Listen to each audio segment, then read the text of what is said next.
반갑습니다. 신기반기 건설안전기사입니다. 2016년 필답형 사회차 문제 풀이 시작하겠습니다. 첫 번째 문제는 다음 보기의 빈칸에 알맞은 답을 쓰시오입니다. 보기 내용 보시죠. 추락 방호망에 그물코 또는 사각, 마름으로써 그 크기는 얼마 이하여야 하느냐? 정답은 100mm 이하입니다. 추락 방호망에 그물코, 사각 또는 마름으로써 그 크기는 100mm 이하여야 한다. 이렇게 간단하게 정리하겠습니다.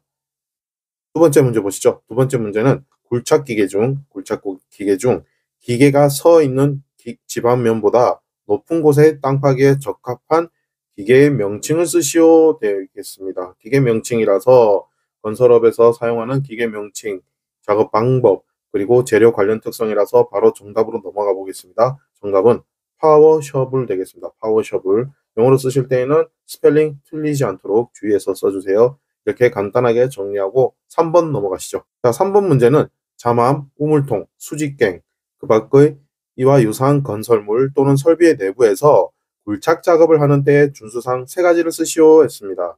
자, 첫 번째 내용은 산소 결핍에 우려가 있는 때에는 어떻게 한다? 산소의 농도를 측정하는 자를 지명하여 측정하도록 한다.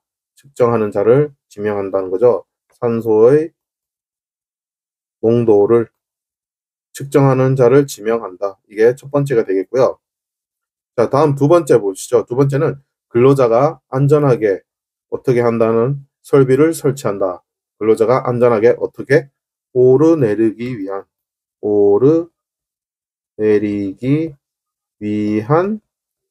설비를 설치한다. 자맘, 우물통, 수직갱 등 깊숙한 곳에서 작업할 때는 근로자가 안전하게 오르내리기 위한 설비를 설치하는 것이 그 두 번째가 되겠고요. 세 번째는 굴착 깊이가 20m를 초과하는 때에는 해당 작업 장소와 외부와의 연락을 위한 어떤 설치? 통신 설비 설치를 한다. 통신 설비 설치를 한다. 이것이 세 번째가 되겠습니다. 자, 자맘, 우물통, 수직갱, 굴착 작업 준수사항. 첫 번째 뭐라고요? 산소 농도를 측정하는 자를 지명한다. 두 번째는 근로자가 안전하게 오르내리기 위한 설비를 설치한다. 세 번째는 굴착 깊이가 20m를 초과할 때에는 항상 안전하게 통신 설비를 설치해서 외부와 연락이 가능하게끔 해야 된다. 잘 기억해 주세요. 계속해서 4번 보시죠. 4번 문제는 근로감독관이 질문, 검사, 점검하거나 관계 서류의 제출을 요구할 수 있는 경우 3가지를 쓰시오라고 했습니다. 자, 해당 법령은 산업안전보건법 시행규칙의 제235조 감독 기준에 잘 나타나 있습니다. 첫 번째 내용은 산업재해가 발생하거나 산업재해 발생에 급박한 위험이 있는 경우죠. 산업재해 발생에 급박한 위험이 있는 경우에 우리는 관계 서류를 제출해야 되고요. 두 번째는 근로자의 신고가 있는 경우입니다. 근로자의 신고 또는 고소, 고발 등에 대한 조사가 필요한 경우고요. 세 번째는 법 또는 법에 따른 명령을 위반한 범죄의 수사를 할 경우죠. 범죄의 수사 등 사법경찰관으로서의 직무를 수행하기 위하여 필요한 경우에도 서류 제출을 요구할 수가 있고요. 끝으로 네 번째는 그 밖에 고용노동부부 장관 또는 지방고용노동관서의장이 법 또는 법에 따른 명령의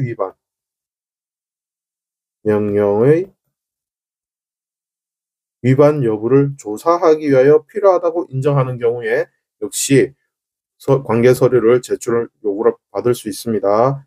자, 이렇게 해서 4가지 관련 법규 정리를 했습니다. 이어서 5번 문제는 거푸집 동바리의 조립 또는 해체 작업에 필요한 특별교육 내용 3가지를 쓰시오 했습니다. 3가지.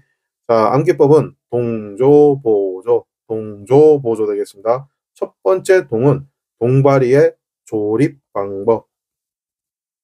방법과 그 다음에 작업 절차가 있죠. 이 작업 절차에 관한 사항을 특별 교육으로 선정해 주셔야 되고요. 두 번째는 조립 재료의 취급 방법 되겠습니다. 취급 방법. 그리고 설치 기준요. 설치 기준에 대한 특별 교육 해 주셔야 되고요. 세 번째는 보호구 착용이 있죠. 보호구 착용. 그리고 이 착용한 거에 대한 점검 상태도 관련해서 교육해 주셔야 되고요. 끝으로 네 번째는 역시 조는 조립 해체 시의 사고 예방에 관한 사항이 되겠습니다. 조립 해체 시 사고 예방에 관한 사항. 자, 거푸집 동발이 조립 또는 해체 작업 특별 교육 뭐라고요? 첫 번째, 동발이의 조립 방법 및 작업 절차에 관한 사항. 두 번째는 조립 재료의 취급 방법 및 설치 기준에 관한 사항. 세 번째는 조립 해체 시의 사고 예방에 관한 사항. 네 번째는 도구 착용 및 점검에 관한 사항. 이렇게 정리합니다. 계속해서 6번 보시죠. 6번은 추락 방호망의 설치 기준과 관련하여 다음 빈칸을 채우시오라고 했습니다. 해당 법규는 산업안전보건 기준에 관한 규칙 제42조 추락의 방지에 잘 나타나 있습니다. 첫 번째 내용 보시면 추락 방호망은 수평으로 설치하고 망의 처짐은 짧은 변 길이의 몇 퍼센트? 예, 12% 이상이 되도록 할 것. 두 번째 내용은 건축물 등의 바깥쪽으로 설치하는 경우 추락 방호망의 내민 길이는 벽면으로부터 3m 이상이 되도록 한다. 3m 이상이 되도록 한다. 자, 참고로 낙하물 방지망은 내민 길이가 벽면의 2m 이상이다. 낙하물 방지망은 2m 이상이다. 이게 추락 방호망과 낙하물 방지망 차이점이라는 거 잘 구분하시고요. 세 번째는 추락 방호망의 설치 위치는 가능하면 작업면으로부터 가까운 지점에 설치해야 하며 작업면으로부터 망의 설치 지점까지의 수직거리는 10m를 초과하지 아니할 것. 10m를 초과하지 아니할 것. 이렇게 해서 추락 방호망 관련해서 추락 방지 조건 3가지 살펴봤습니다. 7번 문제는 사업주는 내부에 비상정지 장치, 조작 스위치 등 탑승 조작 장치가 설치되어 있지 아니한 리프트 등의 운반구에 근로자를 탑승시켜서는 아니 된다. 하지만 그러나 탑승이 가능한 경우에 조치 내용을 쓰시오라고 했습니다. 어떤 경우에 탑승이 가능하냐? 자, 정답 바로 보시면 리프트의 수리, 조정 또는 점검 등에 대해서 점검의 작업을 할 때 그 작업에 종사하는 근로자가 추락할 위험이 없도록 조치한 경우입니다. 추락할 위험이 없도록 조치한 경우. 너무나 당연한 얘기죠. 자, 다시 한번 정리할게요. 리프트 등의 운반구에 근로자를 탑승시켜서는 안 되는데 어떤 경우에만 가능하냐? 리프트의 수리, 조정, 점검 등의 작업을 할 때에 그 작업에 종사하는 근로자가 추락할 위험이 없도록 조치한 경우입니다. 해당 내용은 산업안전보건 기준에 관한 규칙 제86조 탑승이 제한 사망에 잘 나타나 있습니다. 자, 8번 문제는 건설공사에 적합한 산업안전보건관리비를 구하시오라는 계산 문제입니다. 자, 보기에는 수자원 시설 공사, 댐 공사고요. 자, 재료비와 직접 노무비 합계액은 45억이라고 했습니다. 자, 이 댐 공사는 중건설공사라고 할 수 있습니다. 중건설공사에는 댐 공사라든지 제방, 수력 발전 시설, 터널 공사가 바로 중건설공사에 해당되고요. 그래서 우리는 표에서 보시는 바와 같이 중건설공사의 조건에 적용을 해주시면 되고 재료비와 직접 노무비 합계액, 즉 대상액은 얼마라고 했죠? 그렇죠. 45억이라고 했기 때문에 자, 대상액 구하는 공식은 재료비와 직접 노무비를 합한 대상액에다가 요율을 곱하고요. 거기에 기초액을 더하게끔 되어 있습니다. 자, 우리는 45억이라는 조건을 주어져서 대상액이 5억 원 이상, 50억 원 미만인 경우에 중건설공사를 적용하면 되겠습니다. 그래서 45억 원에 3.05%라는 요율을 곱하고요. 거기에 기초액 297만 5천 원을 더하게 되면은 산업안전보건관리비가 구해지죠. 자, 이렇게 구했을 경우에는 1억 4,022만 5천 원 이렇게 정답이 되겠고요.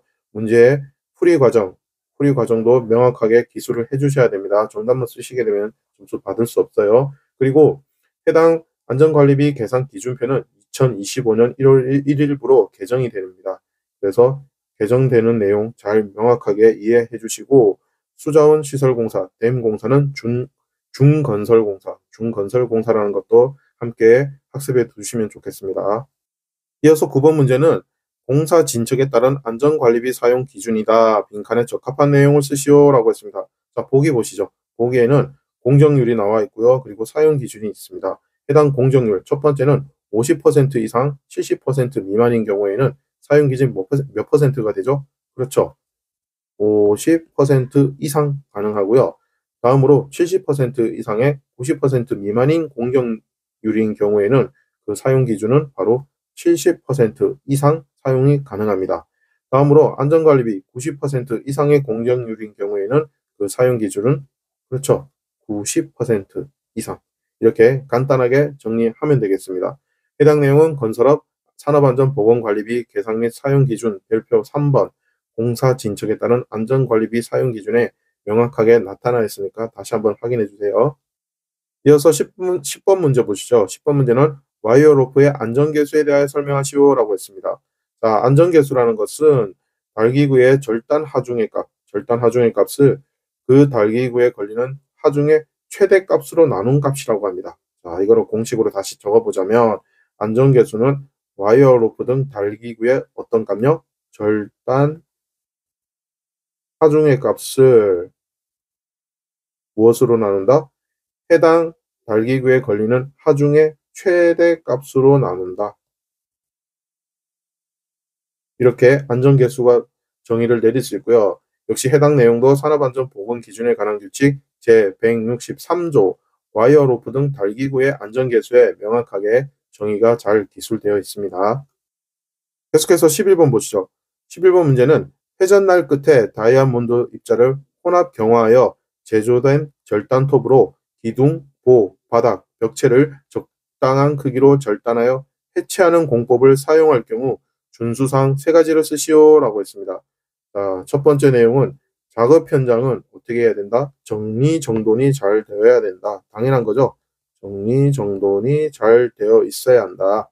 두 번째는 절단기에 사용되는 전기시설과 급수, 배수 설비를 수시로 정비 점검하여야 한다. 수시로 정비 점검하여야 한다. 세 번째는 회전날에는 접촉 방지 커버를 부착토록 하여야 한다. 접촉 방지 커버를 부착토록 하여야 한다. 계속해서 네 번째도 역시 회전날 관련이네요. 회전날의 어떤 상태? 조임의 상태는 안전한지 작업하기 전에 점검하여야 한다. 다섯 번째는 절단 중 회전날을 냉각시키는 냉각수는 충분한지 점검하고 불꽃이 많아 비산, 날아가거나 수증기 등이 발생되면 과열된 것이므로 일시 중단을 해야 되겠죠. 일시 중단한 후 작업을 실시하여야 된다.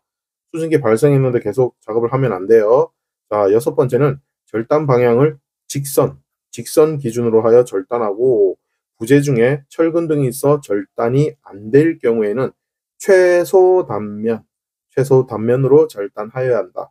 그리고 일곱 번째는 절단기는 매일 점검하고 정비해 두어야 하며 회전 구조 부에는 윤활유를 주의해 두어야 한다. 이렇게 총 7가지 내용 해체공사 표준안전 작업지침 제9조 절단톱에 명시되어 있는 내용으로 살펴봤습니다. 12번 문제는 차량계 건설기계를 사용한 작업을 실시할 경우 작업계획에 포함되어야 할 내용 3가지를 쓰시오 라고 했습니다. 자, 첫 번째 내용은 건설기계 작업계획 내용에 포함되어야 할 내용은 바로 사용하는 차량계 건설기계의 종류와 그 성능이 기재되어야 됩니다. 종류 및 성능. 다음 두 번째는 차량계 건설기계의 운행 경로가 기록되어야 되겠죠. 운행 경로. 끝으로 세 번째는 차량계 건설기계에 의한 작업 방법도 명시가 돼야 되겠습니다. 작업 방법. 자, 차량계 건설기계를 사용한 작업을 실시할 경우 작업계획에 포함되어야 할 내용 3가지 뭐라고요? 첫 번째는 사용하는 차량계 건설기계의 종류 및 성능. 두 번째는 차량계 건설기계의 운행 경로. 세 번째는 차량계 건설기계에 의한 작업 방법이 되겠습니다. 이렇게 간단하게 정리하겠습니다. 13번 문제는 교육 관련 내용이네요. 산업안전보건법령상 건설업 기초안전보건교육에 대한 다음 각 물음에 답하시오 라고 했습니다. 자, 교육 시간별 교육 내용 3가지를 작성하시오라고 했습니다. 건설 관련 교육, 건설 교육에 관련된 건설 교육 내용은 첫 번째, 건설공사의 종류 및 시공 절차입니다. 건설공사의 종류 및 시공 절차에 대한 교육을 해야 되고, 이때의 교육 시간은 1시간 이상은 하셔야 됩니다. 다음 두 번째, 산업재해 유형별 위험 요인과 그에 따른 안전보건 조치 교육은 2시간 이상 비중을 좀 더 두고 하셔야 되고요. 끝으로 세 번째는 안전보건관리체제 현황 및 산업안전보건 관련 근로자의 권리와 의무에 대해서도 1시간 이상 교육을 해주셔야 됩니다. 이렇게 해서 건설 일용 근로자는 총 4시간 이상의 교육을 받으셔야 됩니다. 자, 다시 한번 말씀드리죠. 교육 시간별 교육 내용 첫 번째는 건설공사의 종류 및 시공 절차에 대해서 1시간, 두 번째는 산업재해 유형별 위험 요인 및 안전보건 조치에 관련해서 2시간, 세 번째는 안전보건관리 체제 현황 및 산업안전보건 관련 근로자의 권리와 의무에 대해서 1시간, 그래서 건설 일용 근로자는 토탈 총 4시간 이상의 교육을 받으셔야 합니다. 자, 14번 문제. 14번 문제는 산업안전보건 기준에 관한 규칙 제173조 화물 적재 시 조치 사항인데 문제가 빠졌네요. 자, 같이 한번 읽어보도록 하겠습니다. 제173조 화물 적재 시 조치 사항은 어떻게 되어 있느냐? 화물 적재 시 조치 사항, 화물 적재 시 필요한 조치 사항.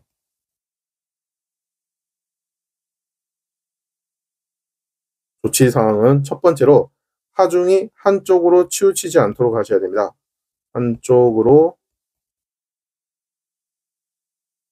치우치지 않도록 적재를 해주셔야 되고요. 다음으로 화물 적재 시에 필요한 조치사항 두 번째는 운전자의 시야를 확보하셔야 되죠. 운전자의 시야를 어떻게 충분히 확보되게끔, 즉 가리지 않도록 화물을 적재해 주셔야 되고요. 세 번째는 구내 운반차 또는 화물 자동차의 경우에는 화물의 붕괴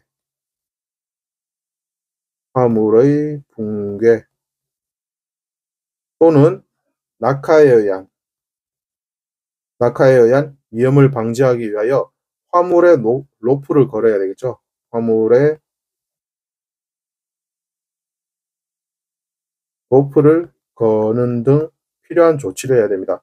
자, 화물 적재 시 필요한 조치사항 뭐라고요? 첫 번째는 하중이 한쪽으로 치우치지 않도록, 쏠리지 않도록 적재를 해야 됩니다. 균형 있게 적재를 해주셔야 되고요. 운전자의 시야를 가리지 않도록 화물을 적재해 주시고, 세 번째는 구내 운반차 또는 화물 자동차의 경우에는 화물의 붕괴 또는 낙하에 의한 위험을 방지하기 위하여 화물에 로프를 거는 등의 필요한 조치를 해주셔야 됩니다. 해당 내용은 산업안전보건 기준에 관한 규칙 제173조 화물 적재 시 조치사항에 관련된 문제였습니다. 이상으로 신기반기와 함께 건설안전기사 2016년 필답형 4회차 총 14문제 살펴봤습니다. 수고하셨습니다.